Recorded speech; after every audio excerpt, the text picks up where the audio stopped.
Welcome to the Mountain Takes. I'm Isaac. There is a moment on every mountain where a climber realizes the mountain doesn't care about their story, about their followers, about their achievement, about why they came. Today, we're looking at what that moment feels like through the eyes of people who didn't survive it. What happened next changed everything.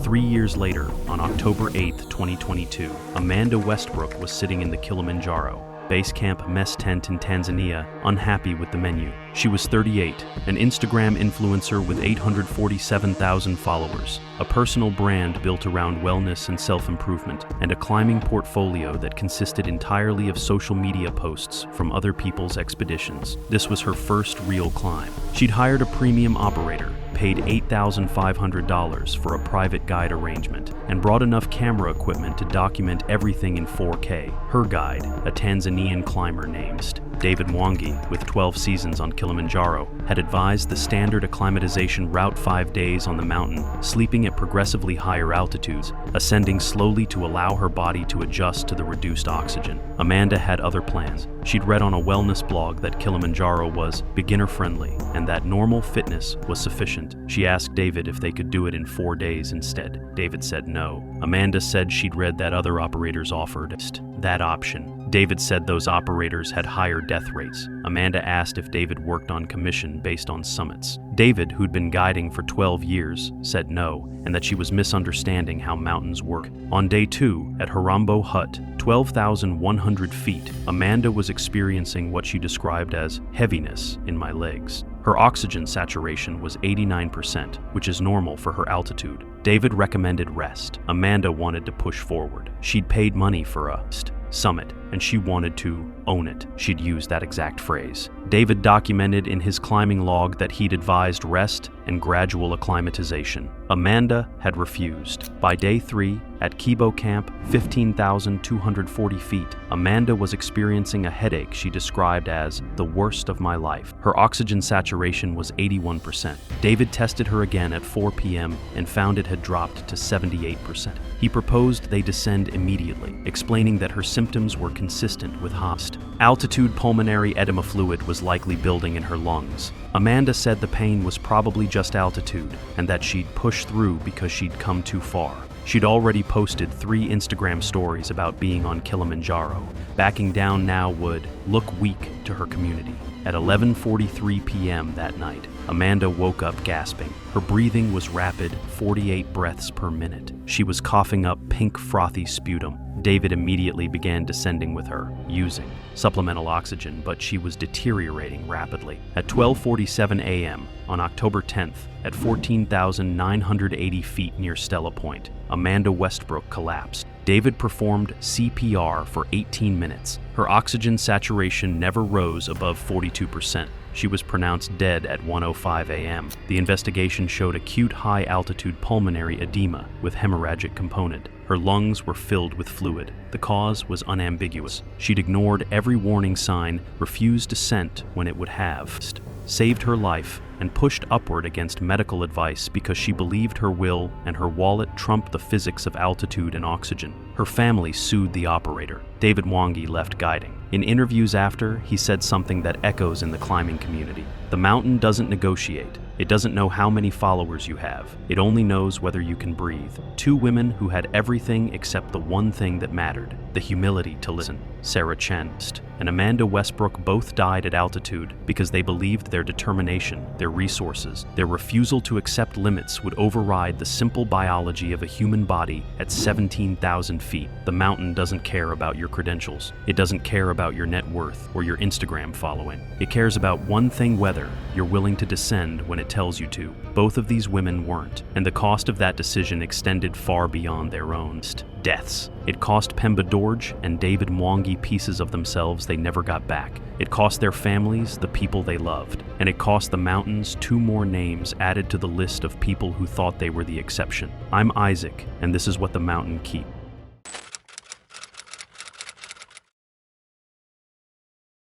It was August 1st, 2008, at 28,251 feet on K2O, the second highest mountain on Earth. 22 climbers had reached the summit that day. The weather window had opened after weeks of delays. The conditions were clear. The visibility was perfect. Everything suggested that this would be a successful summit push. Ger McDonnell had just become the first Irish person to stand on top of K2O. He had taken photos. He had called base camp. He had done everything a summiter does when they achieve their life's goal at extreme altitude.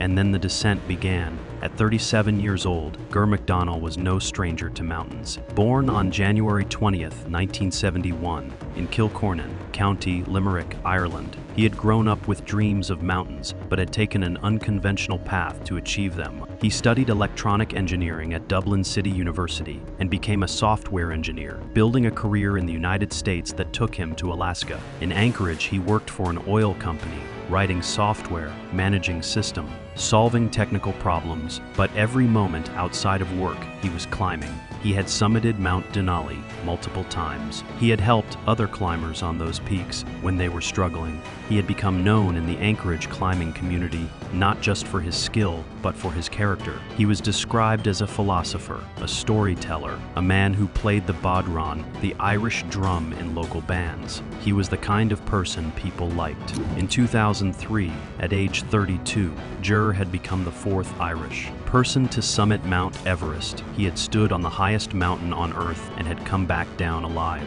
He had proven that he could climb at extreme altitude, but K2O was different. K2 is steeper, more technical, more dangerous. The mountain doesn't care about your experience. For every 4 climbers who summit K2, 1 dies. The ratio is brutal.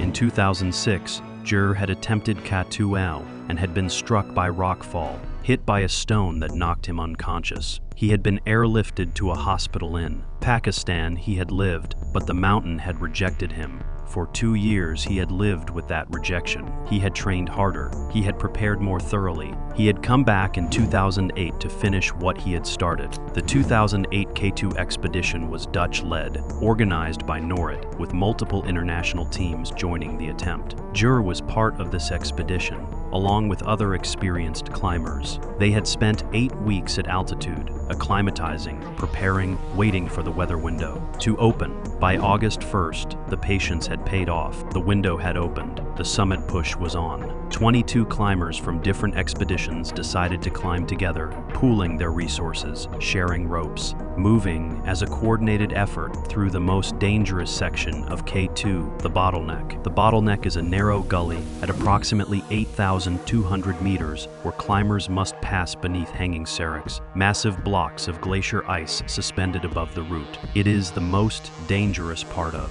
K2.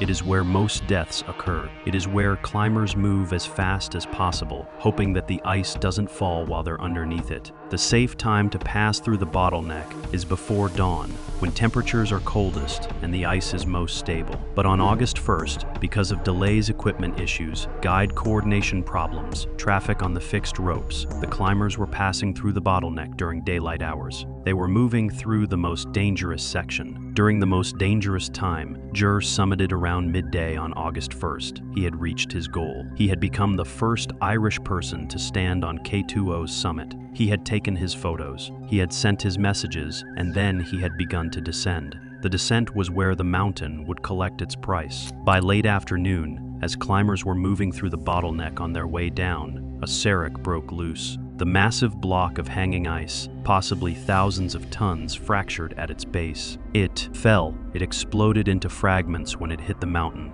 It triggered an avalanche that swept through the bottleneck where climbers were descending. The avalanche destroyed the fixed ropes that climbers were using to rappel down. It separated groups. It trapped climbers. It killed people instantly. Some were swept down the mountain by the force of the ice. Others were buried. Some were left clinging to rocks and ice, bleeding, injured, unable to move. Ger McDonnell survived the initial serac fall, He was alive. He was in a position where he could potentially descend. But around him, other climbers were dying. Some were severely injured. Some were stuck. Some were calling for help. And Jer made a decision that would define how he would be remembered. He refused to descend. He stayed with the injured climbers. He tried to help them. He worked to get them moving.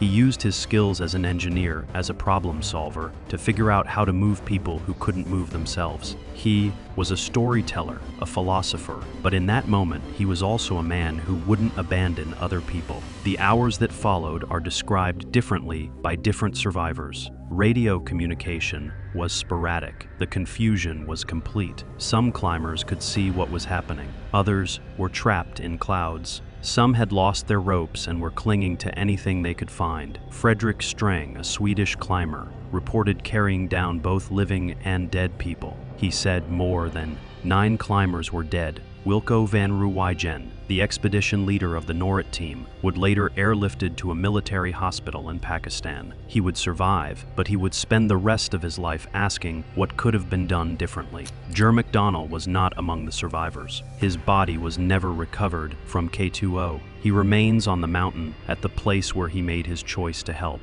The mountain kept his body as payment for his decision. 11 people total died on K2O on August 1st, and 2008. 3 were South Korean climbers, 2 were Nepali guides, 2 were Pakistani high-altitude porters, Jahan Baig and Mehraban Karim, known as Karim the Dream. 1 was a French climber named Hugues Doberdade. 1 was Serbian climber Dren Mandek, who fell in the bottleneck during the ascent. 1 was a Norwegian named Rolf Bay, and 1 was Jer McDonnell, the Irish engineer, who refused to save himself. In the aftermath, an investigation began. It was determined that poor rope placement by advanced climbers, traffic jams on fixed ropes, delayed summit attempts, and the unavoidable Surak collapse all contributed to the disaster. But Pemba Gileji Sherpa, one of the survivors, made a statement that echoed through the climbing world. If everyone had turned back after the first climber fell, I think there would have only been 1 death on the mountain instead of 11. The disaster revealed that decisions made in the death zone, decisions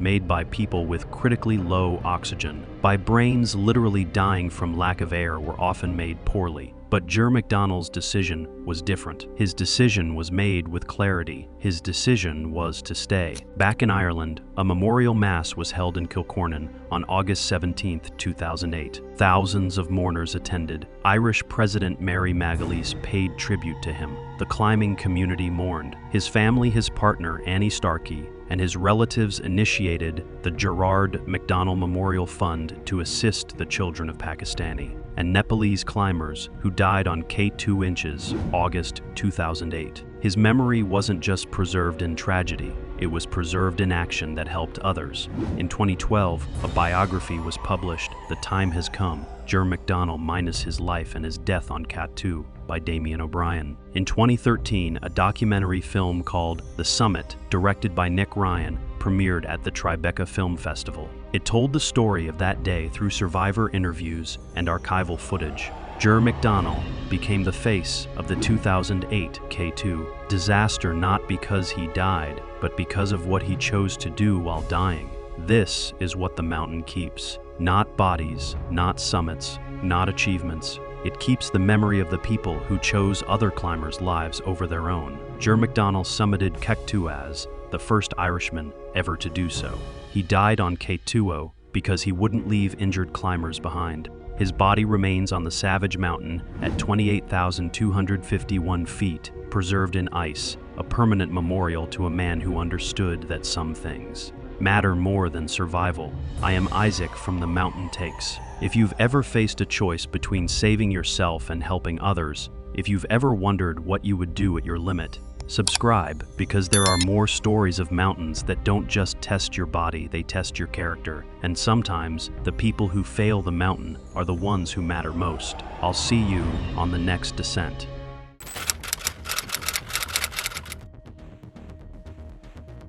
It was July 8, 2023. K2 shoulder, 24,500 feet, temperature minus 42 degrees Fahrenheit, whiteout conditions, and wind-cutting visibility to meters. Marcus Webb was 34 years old, a CrossFit champion from Denver, Colorado. 6 competition titles, AVO2 max of 78. He had YouTube followers, supplement endorsements, and a belief that his engineered body would conquer altitude. He wasn't expecting the mountain to have different rules. This was his first expedition above 20,000 feet. He'd trained in intensely high-altitude chambers, 6 a.m. CrossFit sessions, $40,000 in gear. He told his Instagram followers. K2 doesn't stand a chance. Pemba, his Sherpa guide, had guided 15 K2 climbers. He recognized the pattern immediately. At Camp 1, Marcus's oxygen saturation was 75%, acceptable but concerning. Pemba said, "How are you feeling?" Marcus said, "Fine, just adjusting." Pemba knew better. He documented. By Camp 2, Marcus's appetite had vanished. He was drinking constantly, eating half his meals. Pemba checked his saturation, 68%. "Your body is struggling," Pemba said. Marcus dismissed it. "I've trained for this. My cardiovascular system is elite." At Camp 3, saturation dropped to 62%. Pemba was direct. "We rest tomorrow. No summit push." Marcus laughed. "My VO2 max is 78. I'm stronger than everyone here." He wasn't. That night, Marcus developed a persistent cough and woke gasping for air at 2 a.m. His hands were trembling. Pemba made a note. Signs of HAPE, client refusing descent. The summit push began at 4:47 a.m. Marcus was struggling immediately, breathing labored and irregular. Every 50 meters, Pemba checked on him. "How are you, Marcus?" Each time, Marcus pushed faster, as if speed would prove something. By 6:30 a.m., his saturation had dropped to 57%. They rested. Marcus couldn't hold his water bottle steady. At 8:15 a.m., saturation was 54%, severe hypoxia. Confusion was setting in. Marcus was weaving on the rope, slurring words. Pemba grabbed him. "We need to descend. Your body is failing." Marcus pulled away. "I'm fine, just need water. We're close." At 11:47 a.m., Marcus clipped past Pemba and accelerated upward, ignoring his guide's shouts. Pemba called, "Marcus, stop, come back." But Marcus was beyond listening. His hypoxic mind had one goal: summit. At 1:15 p.m., at 25,000 feet, another climber saw him moving like a drunk person, eyes unfocused, words slurred. "I have to summit, I promised." At 2:34 p.m., Marcus collapsed 300 feet below Camp 4 on the Black Pyramid. He simply fell backward into the snow. Klaus, another climber, reached him first. Marcus was gasping, his eyes open but unseeing. Pemba arrived and heard Marcus's final words, fragmented and desperate. "I can't. Why can't I just push through this? My body, it's supposed to be strong." Pemba performed CPR for 8 minutes in minus 42-degree cold. Marcus's body was too far gone, his lungs filled with fluid. His organs failed from hypoxia. He died at 2:47 p.m., the autopsy revealed. High-altitude cerebral edema, high-altitude pulmonary edema, multi-organ failure. Marcus had removed his oxygen mask multiple times, believing his lungs were strong enough. They're not. No lungs are at 25,000 feet without oxygen. Pemba's statement. "I told him to descend at Camp 3. I told him at the shoulder. He refused. The mountain doesn't care how strong you are." Marcus's widow, Catherine, told reporters. Marcus thought fitness could beat the mountain. The mountain doesn't care how many push-ups you can do. 2 months later, halfway around the world, another elite athlete would walk towards the same lesson.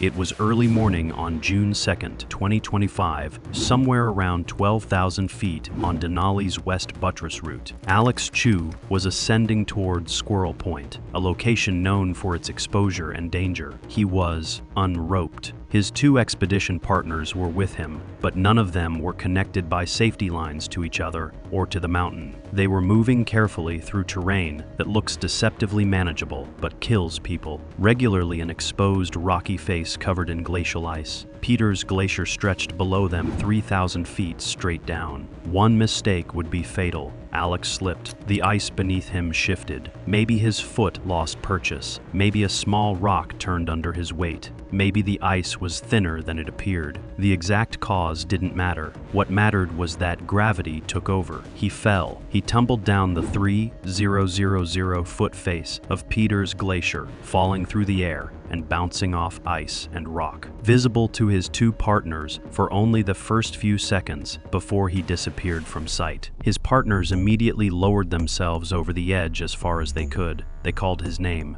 They heard nothing. They lowered themselves further. Still nothing. At a certain point, they understood that there was no rescue possible. Alex Chu had fallen too far. He was gone. The decision to descend without ropes on Denali is unusual. The West Buttress route is the easiest technical climb on the second mountain. 90% of climbers choose it precisely because it doesn't require advanced rock climbing skills. But it's still a mountain. It's still 20,310 feet of altitude and exposure and danger. Most climbers rope up, even on the easy route, especially on exposed sections. But Alex Chu was an experienced mountaineer. He had been climbing for over a decade. He knew mountains. He understood risk, and for reasons that would never be fully explained, he chose to climb unroped that day. Alex Chu was 41 years old. He was born and raised in Seattle, Washington, but had moved to Brooklyn, New York in 2023. On the surface, it looked like he was building a normal life in the city. He worked as an aerospace engineer for the Federal Aviation Administration, a serious job, a stable career, the kind of life that most people aspire to build. Before that, he had worked as a software engineer at Boeing, building systems that keep planes in the sky. He had the skills of a problem solver. He had the mind of an engineer. He approached life systematically. Everything in his world had rules, procedures, solutions. But Alex Chu's real life was in the mountains. His social media posts told the story of a man trapped in a city when his true self belonged on peaks and glaciers. He wrote, "When I am in the mountains, I realize I was at my best." It wasn't a casual statement, it was a confession. He felt more alive at altitude than he did in Brooklyn. He felt more whole on a glacier than he did in an office. Over a decade, he had channeled this passion into mentoring other climbers. He was a member of the Boeing Employees Alpine Society. He volunteered as an instructor. His friend James Lee described him as a dedicated mentor who often volunteered as an instructor for the Boeing Employees Alpine Society. Alex introduced many people to mountaineering and could be found climbing or skiing most weekends. By June 2025, Alex had introduced hundreds of people to mountaineering. He had spent his weekends, thousands of them, teaching others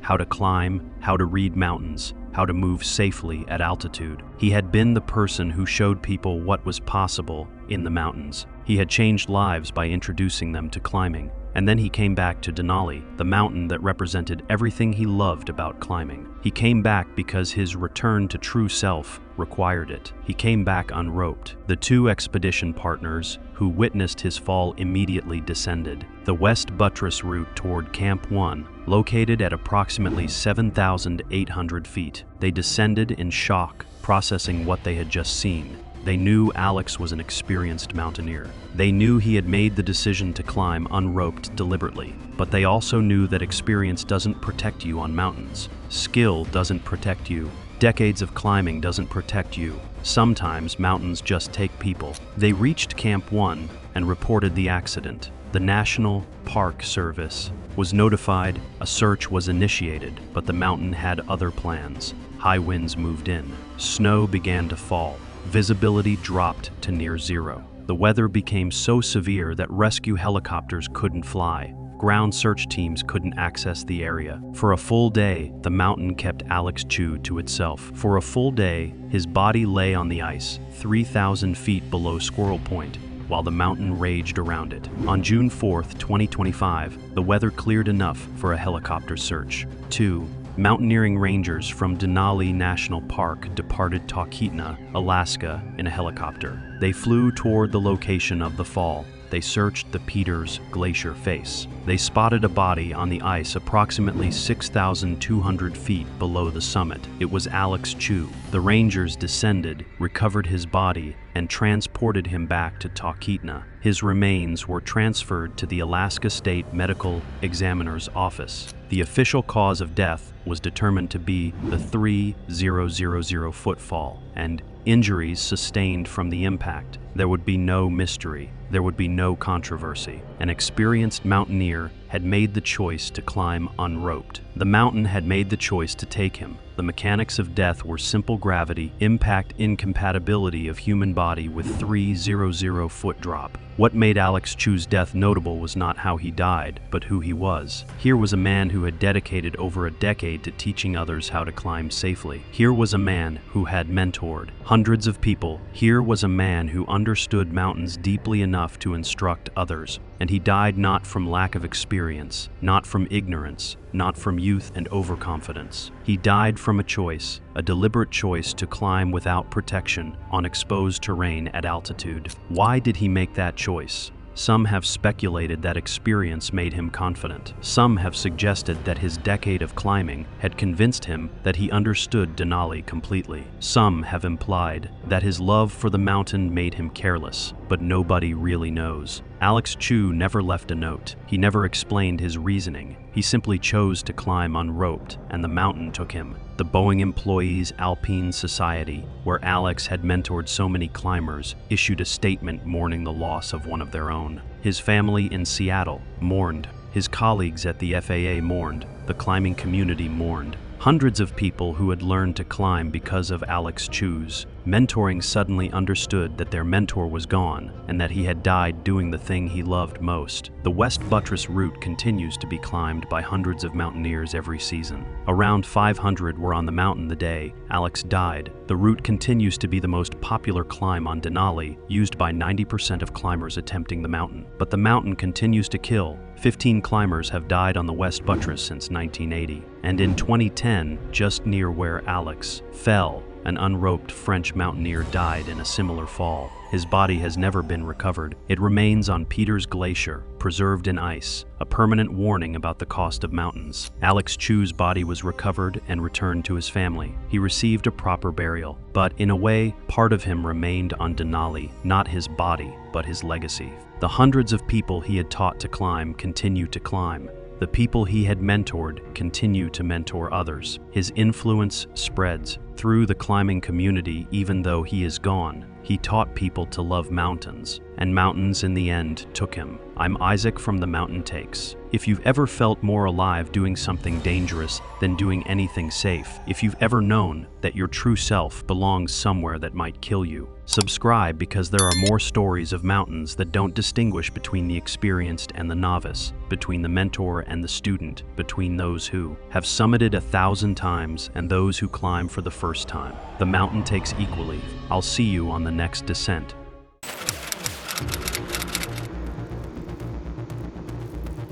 Sarah Chen was 43 years old, a venture capitalist from San Francisco with a net worth that exceeded most countries' GDP. She'd summited Denali 3 years earlier on a guided tour, spent 4 figures on a personal trainerist in Palo Alto, and maintained what she called peak cardiovascular fitness. On September 14, 2019, she arrived at Annapurna Base Camp at 13,550 feet with her boyfriend, a climbing photographer named Marcus Webb, and a Sherpa guide named Pemba Dorje, who'd been climbing Annapurna for 19 seasons. By day 2 at base camp, Sarah was already at odds with Pemba. The weather window was narrow there, were clouds building from the south, wind speeds increasing to 35 kilometers per hour by late afternoon, and the snow at higher elevations was consolidating into unstable slabs. Pemba recommended waiting 4 days. Sarah had already paid $40,000 for this expedition. She had a board meeting in 2 weeks. She had no intention of waiting.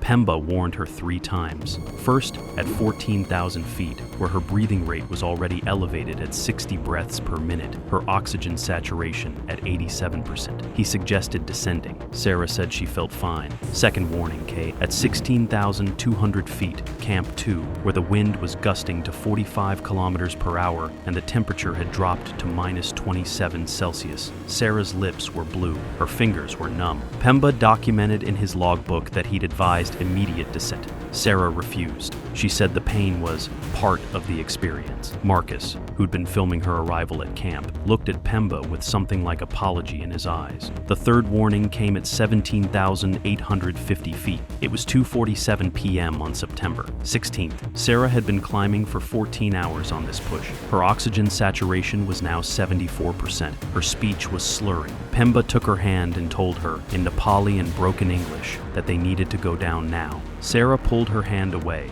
and told him that she wasn't the kind of person who quit. She was a finisher. She always got what she paid for. They moved upward together. Pemba knew by then what was happening. High-altitude cerebral edema. The swelling in her brain was affecting her cognition, her judgment, her ability to understand that the mountain had already won. At 18,620 feet, at 4:32 p.m., Sarah stopped moving. She sat down in the snow. Marcus caught her as she was falling backward. Her oxygen saturation was 58%. She was convulsing. Pemba had already started preparing for descent with supplemental oxygen when Sarah stopped convulsing. Her pupils were fixed. Her breathing had stopped. The investigation by the Annapurna Base Camp authorities documented what happened next. Pemba and Marcus carried her down through the night. It took 6 hours to reach Camp 2. Sarah Chen was pronounced dead at 11:14 p.m. on September 16, 2019, from cerebral edema compounded by severe hypoxia. The autopsy in Kathmandu revealed fluid in her lungs and brain tissue inflammation, consistent with uncontrolled altitude ascent in a climber, showing clear signs of cerebral dysfunction. Her parents released a statement saying the guides had been negligent. Firm commissioned an independent investigation, which concluded that Sarah had ignored every piece of professional advice and had essentially refused to acknowledge the reality of where her body actually was. Marcus Webb didn't climb again. Pemba Dorje took a year off from guiding. In his interviews, he kept saying the same thing. I told her 3 times, the mountain doesn't care about money.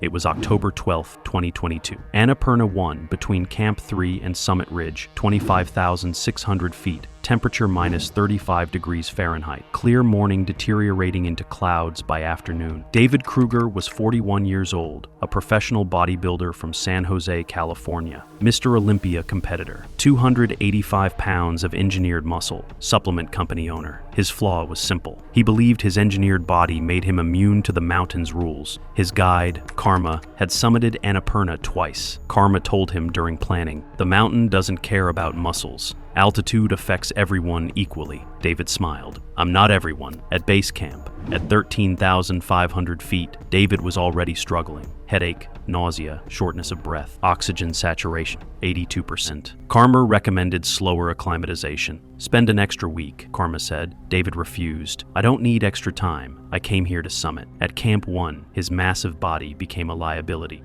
Every pound of muscle requires oxygen. Climbers lighter than David were moving well. David was exhausted, breathing hard, unable to eat. Karma checked. You okay? David said, just tired. Better tomorrow. He wasn't. At Camp 2, saturation dropped to 78%. Karma expressed concern. David dismissed it. It's adjusting. Give it time. Karma recommended oxygen. David refused immediately. I didn't come here to use artificial help. I want to summit under my own power. By Camp 3, David showed clear HAP symptoms: persistent wet cough, rapid shallow breathing, unable to sleep lying down. He woke gasping for air. Karma heard him coughing through the tent wall and knew the situation was deteriorating. Summit morning, Karma made a formal recommendation. We should not go up today. Your body shows serious altitude sickness. We should descend, recover, try again in 3 days. David's voice was frustrated. 3 days? My sponsor is waiting. My coaching clients are waiting.